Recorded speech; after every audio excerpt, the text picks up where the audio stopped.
What is happening, guys? This is Logan Robinson from Here the Spear, presented to you by NoleGameDay.com. We are here recapping instant reaction to Florida State's loss to Death Valley, 30-20. 24, really should 20. be 30-20. It should be 20-24.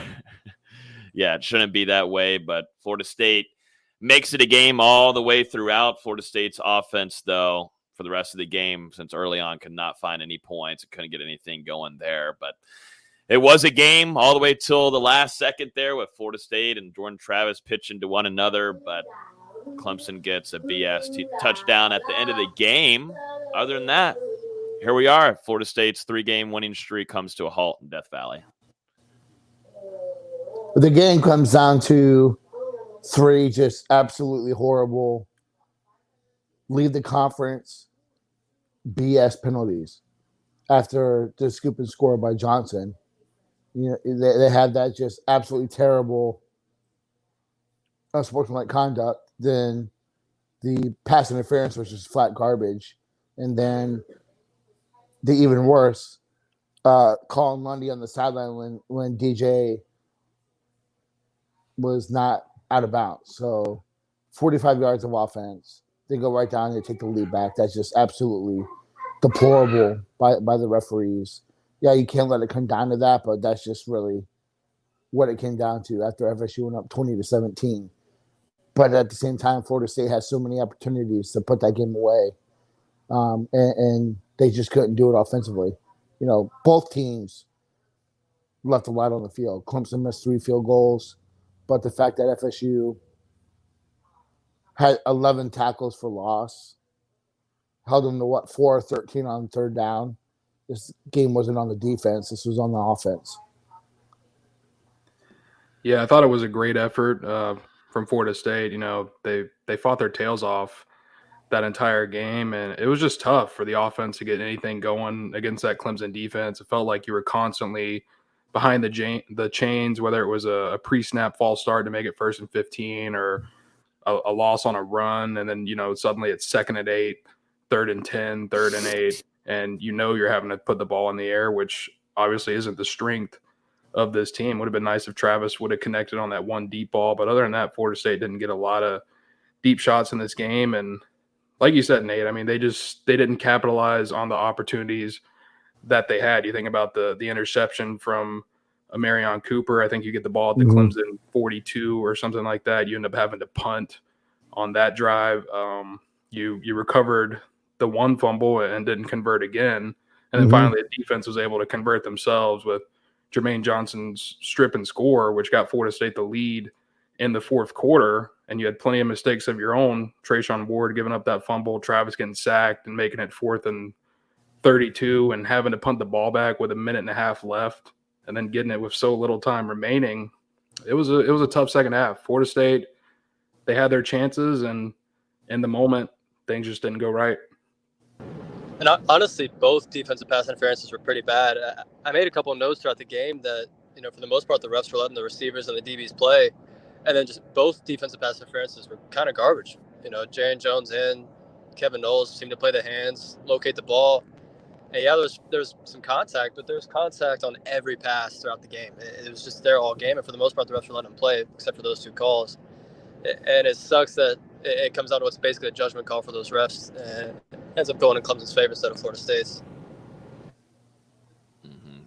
Austin, you were there at the game. What was the vibe there? And was Clemson loud? We got to see it on TV that it was brought some noise, but what was the kind of vibe there? And then watching the team, and any update on Lawrence Toafili too? No update on Toafili. It seemed it was kind of like a wink that they didn't want to talk about it yet. My guess is they just didn't really know anything. I was expecting more, honestly. Like, Clemson was loud, especially at the beginning of the game and towards the end when they were on defense. But for the most part, it really didn't get that loud.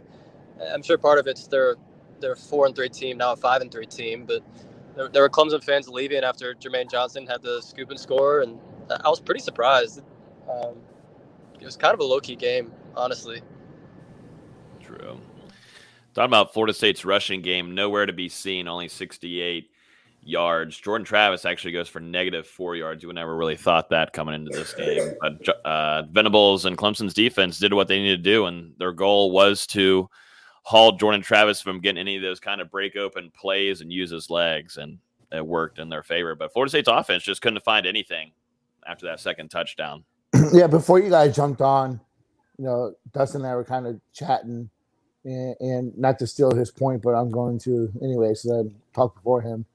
But nice. and we talked about it on Twitter a little bit too. It's like we griped him on about Travis, keeping his eyes downfield, but there were a lot of opportunities for him to escape the pocket and run the ball. I think that he left a lot on the field itself, but we talked about in the podcast that Florida State had to hit chunk plays, and you miss a play to Helton. Helton has a drop on third down. They just, like I said on the Mark Rogers podcast, Florida State, if anything, this game just shows you that FSU doesn't have the playmakers yet. And that's what it comes down to. The guys that make the plays. The offensive execution was just really bad. So, yeah.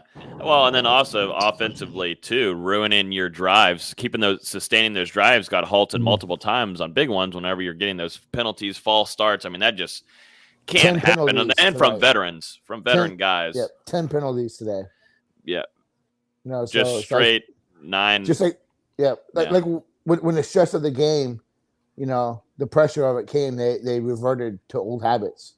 Triple the penalties from what they had last week, and it goes 9 penalties, 85 yards that were taken away, and like we said, a majority of those false starts being from veteran guys, and that ruined drives. Already put Florida State at first and 15, or you're moving down the field and you get it called. It was just atrocious for anything working on the offensive side of the ball. Yeah, and I mean, coming into this one, I was like, the offensive line has got to have a good showing in this game. And, they had numerous pre-snap penalties, gave up a lot of pressure on Travis, and he wasn't looking comfortable in the pocket as the game went on.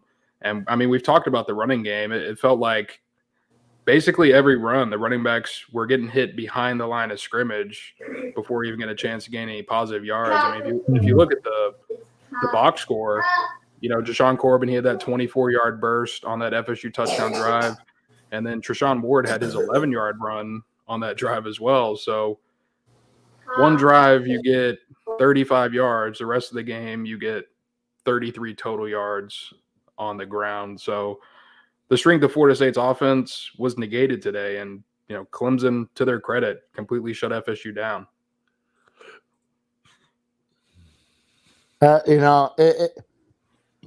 If anything, that Florida State's not going to play a defense is tough the rest of the season. So, if you look at the remainder of the schedule, this is the toughest defense Florida State's going to play, and they still had a chance to win. Yeah, they had a chance to win the game still. So, not taking any. Not taking anything. It just felt like all game that Florida State was facing 7-man boxes, 8-man boxes, and they couldn't do anything about it. Besides that one wheel route to Teofili, they weren't doing anything to stretch the field vertically and force Clemson out of that box. It's tough to run when you're consistently facing 8-man fronts. Yeah, no, they couldn't find anything after that. I mean, Justin Ross offensively for Clemson had 85 yards for 6 touchdowns, 6 attempts there, 6 receptions, and I mean, Shipley. I mean, that kid looked like Christian McCaffrey. That's his career. He had his career best game today. Sorry to jump over you, but yeah, most yards of his career, and this is a kid coming off of injury, so that's pretty embarrassing. Well, I think that he looked like the all-world guy that he was pegged to be. If you follow him during his recruitment, the comparisons to McCaffrey are pretty legitimate at the same stage. So, he played a good game. Yeah. He played a good game, but I mean, there was multiple times where he cut back against FSU defense, and I think didn't have anybody there. They had to see something on the film because, they didn't do that just once or twice. They did that a lot. So they had to see something on the film where they coached that cutback because, it was there all day, and we really haven't seen that too much the season that I can recall. So I think that they picked something up on the film and exploited it. And we haven't talked about it yet. This is the first game, and I don't know how long that a team is, maybe since Wake Forest, that they've put the linebackers on skates the entire game. Yeah, no. Looking at some of the big plays, obviously for Florida State was Lawrence Toafili, where he made a phenomenal play. Guy was wrapping him up. It's the good old-fashioned, my butt's on you, I'm still up and good to go. And he keeps his feet in, which is even crazier. But for the one guy that could probably only do that on the team would be Lawrence Toafili, because he's got that good balance on his feet, and he brings it in for a touchdown. And then you look at Jermaine Johnson. Florida State takes the lead, strip sack, everything, picks up the fumble, takes it for 6. I mean, that's just Jermaine Johnson and what he's going to do. But those were some pretty big plays, and at least optimistic-wise, Florida State was fighting for this game. It seemed like they wanted it more at some point. This defense definitely did near that second half part of the game. They definitely wanted it more. But, this game was competitive, and, even if Clemson's hurt and not so great as of this year, I mean, this is something you haven't seen competitive-wise from Florida State in a very long while. Was still a really good product in Death Valley. Yeah, Jordan Travis said that after the game in his post-game comments, saying, I've never been in a game like this while I've been at Florida State. And while it's good to be in a close game, it sucks to lose. And that's kind of how everybody felt. It's good that we're competitive with Clemson for the first time in 4 or 5 years, but there's no moral victories. You want to win the game. Yeah, and going back to the plays by Toafili and Johnson, they were great individual plays, but the team as a whole didn't finish after them. You get the Toafili touchdown, you retake the lead, and then Clemson, I think, has its best drive of the day, goes right down the field, 4 straight plays that end in first downs, and then take advantage of Travis J at the end, I believe. And then after the Jermaine Johnson touchdown, I'm pretty sure FSU went 3 and out. And then, or actually, no, Clemson came back out. You forced a 3 and out. And then FSU got the ball and went 3 and out and had to punt it back. So you just didn't capitalize on those opportunities. I thought Akeem Dent played really well. Really physical in the run game. I thought he did a good job. I was disappointed in the corners. I know they were a couple calls that were, highly questionable. But like I mentioned in our podcast Wednesday, I was concerned about the wide receivers and just their size and physicality versus, Florida State's TBs.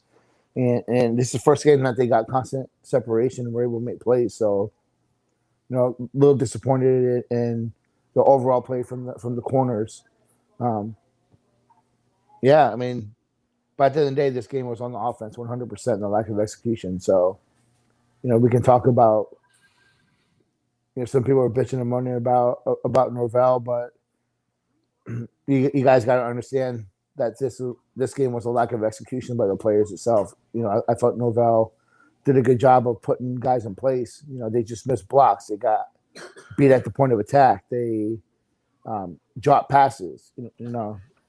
Those things happen, and it's just the maturation of getting to the point where you just need better players. Call a spade, but that's what it is. Yeah, it's hard. It's hard to put this one on the coaches, I would say. I mean, the only thing that I can think of is the 4th and 1 that FSU went for and Corbin got stuffed because they ran the exact same play up the middle that they had been doing much of the game. And every time it seemed like Corbin had been stopped for a loss, and they do it again instead of an RPO. Like that one, I would have loved to see the ball get in Jordan Travis's hands and just let him make the decision. But I mean, outside of that, I can't think of a lot of the game where I question what the staff did. And really, Fuller, he adjusted pretty well in the second half because that defense was playing lights out the second half. I think they only allowed like 129 total yards the second half, and 45 of those were penalty yards. So it's really hard to fault the coaches for this one. Like Nate said, guys were put in position, just didn't make the plays. Yeah, the second quarter was pretty pathetic for the defense. Like I mentioned, that touchdown they had after the Toafili score. But like you said, Austin, they adjusted well in the final 2 quarters. And, I mean, they got put on a short field to start the third quarter after FSU got stuffed on that 4th down and held Clemson. And I mean, I can't fault what those guys did in the last 2 quarters. They did their job. Florida State was in position to win, and like Nate said, I mean, this is what happens when you have a young football team that's still growing, still learning how to come away with wins on the road. Tough one tonight. And I'm done with Travis Jay, man. I'm done hyping that guy up. Put him on offense.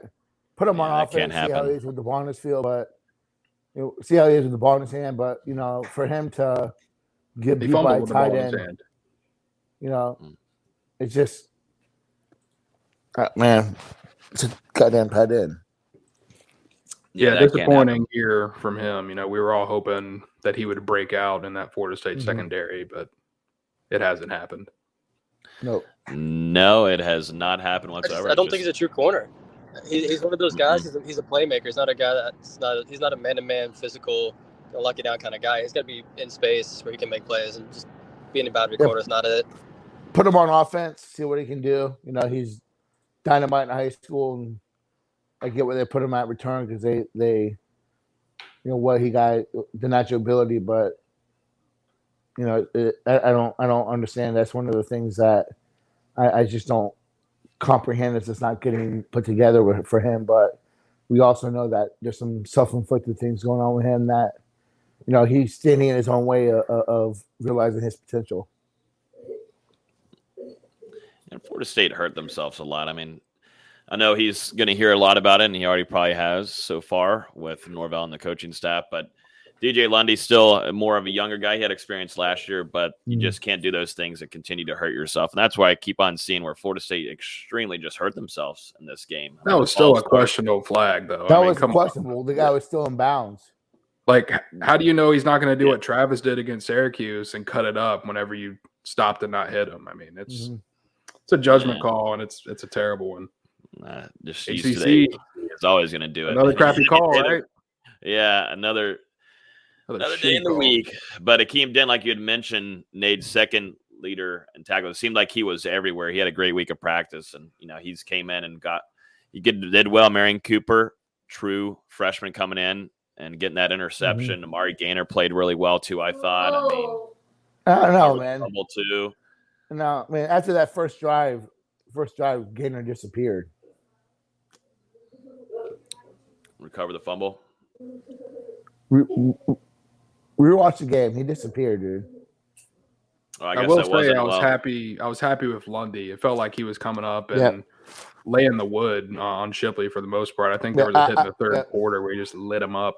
Oh yeah, he's just getting bigger every week. I thought that Lovett played really well. I thought that Kid Thomas played really well. I thought Jermaine Johnson played really well. I thought that Lundy played really well. I'm not going to fault him on that. That was just a really awful call. Krishawn Fuller had a couple nice plays. Yeah. Kevin Knowles was solid. Hakeem Dent was really good. I thought Robinson was okay. I thought Jones and Knowles had questionable pass interferences, but I expected them to be a little bit more aggressive and not get outmatched as they did against those bigger wide receivers. So, disappointed in the lack of touches and opportunities for Kim McDonald. I don't even think he had silent. I don't even think he had an opportunity. I think he had one, if I remember correctly. But after I don't that, think he had any. Jordan Wilson had a couple catches. Yeah. McDonald, nothing. No. Not even a target. That was Portier. Yeah. Yeah, they called him the tight end, whatever he caught the ball. Yeah, he's big enough to be almost as big as Cam. Yeah, I like seeing Portier and Williamson in more. Got to keep that going this weekend practice. I like seeing those younger guys get opportunities. Williamson had a couple nice plays. Yeah, he's done well all season when given an opportunity to make a play. He's been there. Mm-hmm. I don't understand why you continue to play Parchment and who just hasn't been what it was expected. McLean had two targets. One was out of bounds. The other one was on the sideline. You only target him twice, but I attribute that more to the pressure Clemson was getting and just the inability for Jordan Travis to be a consistent passer. Enough to even if he was better, Florida State would have won this game. Being 25% better, hit that pass to Helton, and just better overall. I think they would have won that game. Yeah, just not a great night overall. It seems like Cam Davis got hurt in his game tonight. Doesn't look great there. I don't know if you have a Cam Davis. I mean, it's so far away, but Cam Davis put on. FSU commit? Yeah, seems like he's being put onto a cart. Oh, damn. Not great there. So it just kind of continues. Great to bring up some fantastic news there, but just seems to be on his Where do you see that story. Instagram story. Well, if he posted that means he's okay, right? Yeah, hopefully it's nothing serious. Hopefully not. Hopefully not at all. Probably a leg injury. Fingers crossed it's not the case. But anything else on here? What does Florida State go after this? I mean, the schedule, you got to win 4. Where are they going to come from? Shit, you got to win. Well, Boston College lost to Syracuse today. I feel better about that one. Florida's a mess, man. Yeah. Miami. I think they've called quits in Gainesville. Miami beat Pittsburgh today. It's great for them. NC State, get them at home next week. It's going to have to be. Win 3. It's going to have to 3 wins. Go ahead. I mean, I think they're all winnable games. NC State, Miami, Boston College, and Florida. I think they're all winnable games. It just comes down to offensive execution. They're not going to play a tougher defense than they played today. I don't think that either. I think that the most dangerous offense overall would be next week for NC State. I know that Van Dyke has done really good for Miami lately, but I think that's a good matchup for FSU that likes to get after the quarterback. The thing with Van Dyke is he likes to stretch the field, but if FSU can get pressure on him, like I think they will, that's going to change a lot of things for that offense. Boston College, they've been a different team since the quarterback got hurt. And Florida can kick rocks. So, yeah, exactly. They're all winnable. There's still a path to 7-5, but does that happen? No. I just need to get to 6-6 and make a bowl. That's all I want. Got to win 3 of 4. Where are you getting your 3 wins at? Where are they coming? Got NC State coming into town, then Miami, then you go to Boston College and Florida to end off the season. Definitely Miami. I'm like, that's a definite. No, I don't know, man. Like, I think Boston College, I put that over 50%. I think that NC State. I don't know about it depends which NC State team comes in. If it's the team don't play Clemson, it's going to be a long day. If they can get pressure on Leary, I think that it's a game that they can have a lot of success in.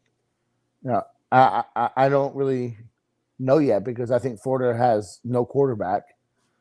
It'll be interesting running, Richardson.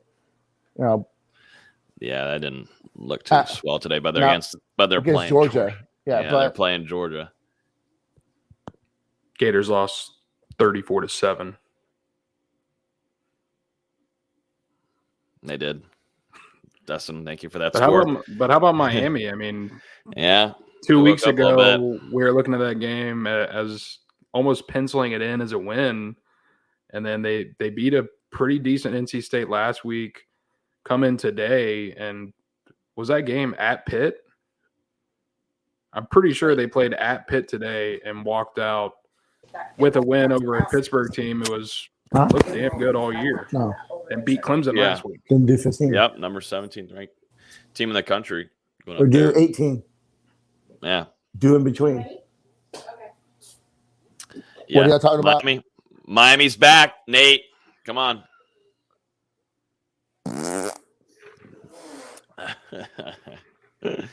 Oh, man. Yeah, we got to get out of here if we're talking Miami. Can't do it anymore. Any last comments on this game? Florida State's next game is going to be NC State at home. I think Clemson should send some flowers to the ACC office and thank them for their inability to ref a game in a consistent manner that's worth or conducive to a competitive game. Atrocious as always. It's awful. Like, I don't understand. Like, that's what makes the SEC better plays. You know, it's better ref. So, yeah, it's horrible. Even questionable calls again in the Miami-Pittsburgh game, just questionable, laughable. Like, what are you doing? Calls.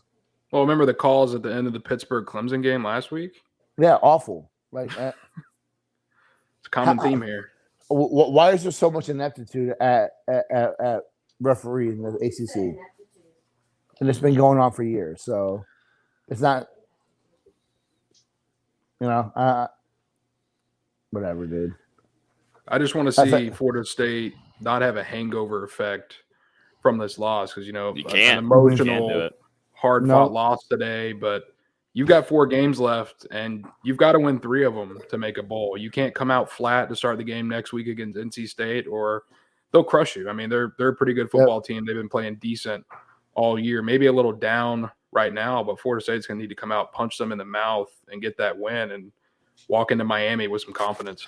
Yeah, I don't think that this game hurts your confidence. I think, if anything, they go watch the tape and, they look at, man, they're probably more frustrated. Yeah, with the missed opportunities and the penalties and things that they self-inflicted wounds that cost them the game. I don't think that this hurts their confidence, but at the end of the day, it's not a moral victory. But if you don't see a better team that is taking the field now versus earlier in the season when they lost in Jacksonville State, you're just blind. Yep. No. And we'll talk about it on the show this upcoming week, but special teams also has a work in progress. Horrible. Terrible. Continues to be a whole flip off. That, man. Yeah, that's I've been talking about that for weeks.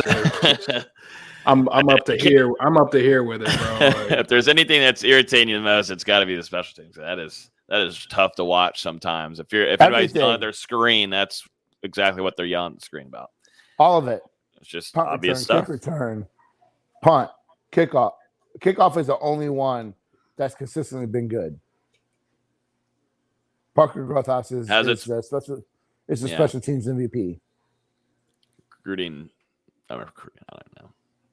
Anybody worried about what did a few of the recruits say, Dustin? You spoke to? No, I'm not even worried about it. Oh, no, not worried. Nobody's worried, but they said. I think Krishan Sapp responses. Yeah, Sapp said. Yeah, Krishan Sapp texted me, said should have won. Omar Graham said, I heard the refs screwed us over, but I'm just proud of them because they kept fighting. 2023, Chris Parson, offense didn't capitalize when we had chances to put them away. Defense played good. Some calls didn't go our way, but they held up as much as they could. And then Cam Davis as well, who, let's just put it out there, I don't think he's injured. He's fine. So that's good. Stop that, Logan. Cam Davis said, the team played with a lot of heart, even though a couple of key penalties put us in a tough situation down the stretch. I really love the fight the team is finishing the season off with. Sweet. Good stuff. Good stuff. Well, I think that's going to wrap it up for tonight. We're going to go live next week at 8:30 previewing. Let me mute Nate. We're going to be going live on Wednesday at 8:30 p.m. previewing Florida State versus NC State. We don't have a time yet. That should become available later tonight from the ACC. Can't wait to hear from the ACC on that. But yeah, I think that's going to wrap it up. Everybody, thanks for listening. You can watch us on iTunes, Google Play, Spotify. You can only listen there, but if you're on YouTube, you can watch us. Hit that like button, subscribe. Hang out with us next week on Wednesday. Florida State still has a chance at making a bowl, but it's not going to be too easy. Everybody have a great rest of y'all's weekend. Go Steelers. Bye.